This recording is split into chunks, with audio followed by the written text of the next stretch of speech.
আজকের দিনটা ছিল রবিবার। রবিবার হওয়া সত্ত্বেও ওকে একটু কাজের জন্য অফিস যেতে হয়েছিল।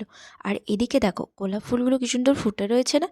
আর দেখো শীতকালের দিনে এমন রৌদ্র পাওয়া কিন্তু খুবই দুর্লভের ব্যাপার।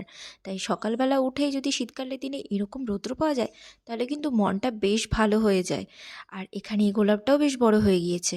আর এদিকে এখন আমি রান্না বসিয়ে দেবো, যেহেতু আজকে রবিবার তার জন্য আমি ওকে একটু চিকেন আনতে বলেছিলাম, চিকেনটাই করব। আর এখানে এখন আমার একটা পার্সেল চলে এসেছে। আর পার্সেলে কী এসেছে সেটা আমি তোমাদের সাথে আমার অন্য কোনো ভ্লগে শেয়ার করব, কেমন? আর এদিকে এখন আমার চিকেনটাও কিন্তু কষানো হয়ে গেছে, বেশ কালার এসছে না? আমি কিন্তু শুকনো লঙ্কা ইউজ করি না, কাঁচা লঙ্কা দিয়ে সব রান্না করি। এখন আমি লাঞ্চটা সেরে নেব। যেহেতু আমি সকালে ভাতটা রান্না করেছিলাম, ও খেয়ে গিয়েছে, তাই ভাত কিন্তু বেশ ঠান্ডা হয়ে গিয়েছে। তবে চিকেনটা বেশ গরম গরম আছে, তাই এখন এটা দিয়ে খেতে অসুবিধা হবে না। আর এই লেগ পিস তো আমার খুব পছন্দের, তোমাদের কার কার পছন্দের তারা কিন্তু কমেন্টস করে জানাবে, কেমন?